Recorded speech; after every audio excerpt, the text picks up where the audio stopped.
Whispers from the hollow sky. The sky above Nova Terra was never silent. A constant hum echoed across the atmosphere, like a distant chant.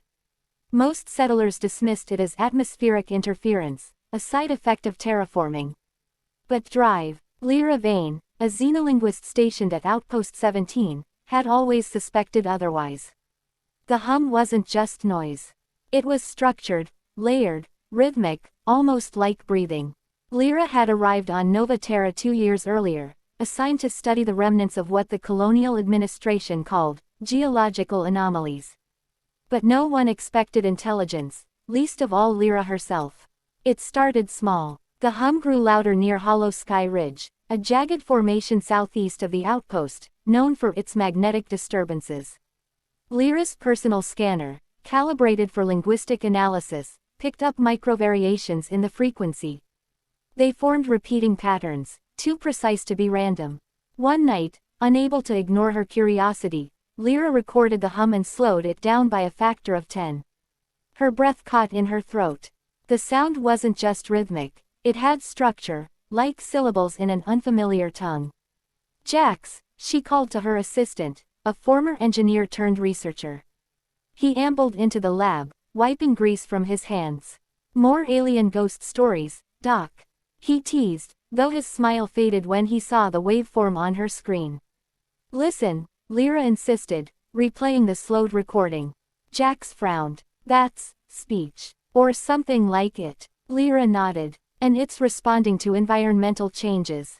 Watch. She tapped a control, feeding the frequency of her own voice into the analyzer. She read aloud from an old Earth poem. And when the sky fell silent, the Earth whispered in return.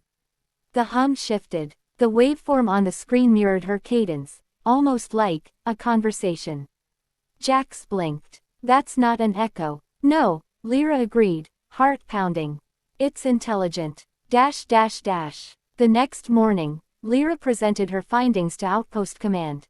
Commander Rin, a pragmatic ex-military officer, barely glanced at her report. Dr. Vane, we've been hearing that hum since the first terraformers landed. It's background radiation. The magnetic ridge plays tricks on your instruments. But it's structured, Lira argued. It's language, or at least a form of communication. Rin sighed. We're here to colonize, not chase ghosts.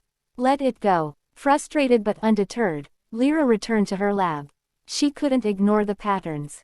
If the hum was a language, it was ancient, predating terraforming, maybe even human presence on the planet. That night, she whispered a question into the analyzer. Who are you? The hum responded. 3 pulses, a pause, then 3 more pulses. Lira's fingers trembled as she adjusted the settings. Where are you? Silence. Then a low, resonant vibration that made her chest tighten.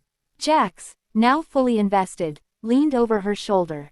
That's a reply. But from where? The next morning, they took a rover toward Hollow Sky Ridge. The hum grew louder as they approached, like a choir building to a crescendo. Lira's scanner flashed red near a jagged outcrop of obsidian-like rock. There, she pointed. Beneath the ridge, half buried in the earth, stood a smooth monolith, black as night, its surface pulsing faintly in sync with the hum. It wasn't natural. It was designed. Terraformers didn't build this, Jax muttered, stepping back. Lira approached, heart pounding. She brushed her fingertips against the surface, and the hum stopped. For the first time in decades, the sky fell silent. Then her comm crackled, and a voice, clear, synthesized, unmistakably intelligent, spoke in English.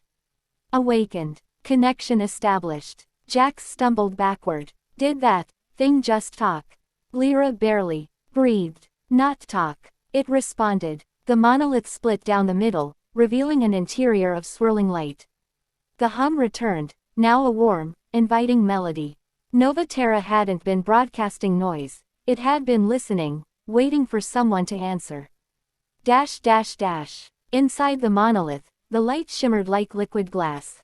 Lira hesitated at the threshold, but curiosity overcame caution. She stepped forward. The moment her foot crossed the threshold, the world dissolved into light. When her vision cleared, she stood in a vast chamber, seemingly infinite, walls lined with floating symbols that pulsed gently. A figure formed before her, humanoid, translucent, eyes like molten gold. Seeker, it spoke without moving its mouth. The voice resonated in her mind. You hear us? Few do. Who are you? Lira asked, her voice barely a whisper. Custodians. Watchers. We are the hollow sky, guardians of knowledge left behind. The figure gestured, and the walls flickered with images, stars, planets, civilizations rising and falling. We observed, recorded, but when silence fell, we slept. Lyra's throat tightened. You've been here all along. Why didn't you speak to the terraformers? They did not ask. Only you listened. The realization hit her like a punch. The settlers had treated the hum as background noise, dismissing it without question. But Lira had heard the language hidden within the silence. What do you want from us? She asked. The figure's golden eyes dimmed.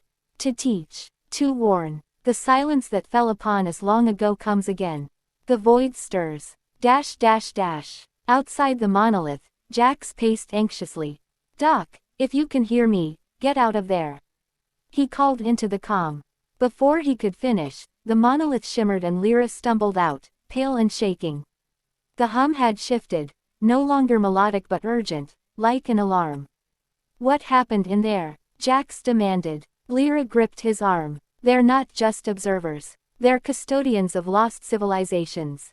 And they're warning us. Something's coming. Jax glanced at the sky.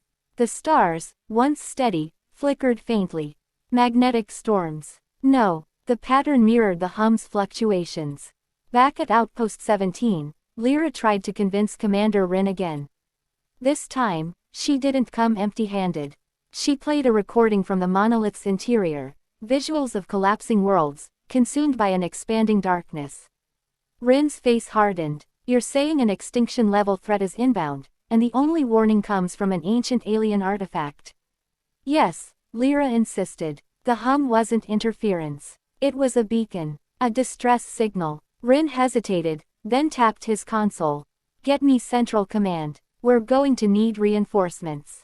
Dash dash dash. Days passed, and the hum grew louder, more erratic. Settlers reported strange dreams, visions of hollow skies and silent stars. The monolith pulsed like a heartbeat, faster with each passing hour. Lira spent sleepless nights analyzing the patterns. One phrase repeated in the frequency, translated roughly as, prepare the threshold. What threshold? Jax muttered, running simulations alongside her. Lyra's eyes widened. A gateway. The monolith isn't just a transmitter, it's a portal.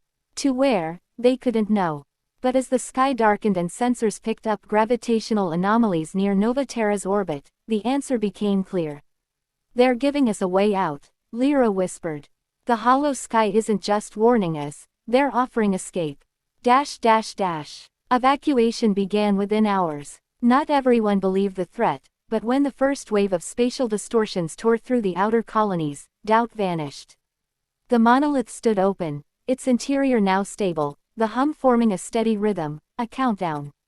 Lira stood at the threshold, watching families file through. Jax lingered beside her. You coming, Doc? She hesitated, glancing back at the darkening sky. The void was closer now, tendrils of shadow stretching across the upper atmosphere. I have to stay, she decided. Someone needs to keep the connection open. Make sure everyone gets through. Jax cursed but nodded. Don't play hero too long. I'll see you on the other side. With one last glance, he stepped into the light and vanished. Dash dash dash. Lira worked until the last moment, guiding stragglers through the portal. The hum had slowed now, almost like a fading heartbeat. The hollow sky figure reappeared, golden eyes dim. Seeker, the threshold closes soon. You must leave. Lira shook her head. Not yet. What happens if the monolith falls into the void? It must not. Its knowledge would be consumed. We will seal it. But the price is isolation. Lyra's chest tightened. You'll be trapped here, alone. We have always been alone. The figure flickered. But now, some will remember. The last settler crossed the threshold. The hum slowed further. Lira stepped toward the portal, pausing only once to glance back at the golden-eyed custodian. Thank you, she whispered. The figure nodded, and the portal shimmered as she stepped through. Light enveloped her, and the hum finally ceased. Dash dash dash. On the other side, Nova Terra was gone, a fading star swallowed by shadow. The settlers, now orbiting an unfamiliar world under the guidance of hollow sky technology, mourned their home but survived. Lira stood among them, hand resting on a small, humming device salvaged from the monolith, a beacon, pulsing faintly, like the heartbeat of a sleeping giant. The sky above was silent. But Lira knew the truth.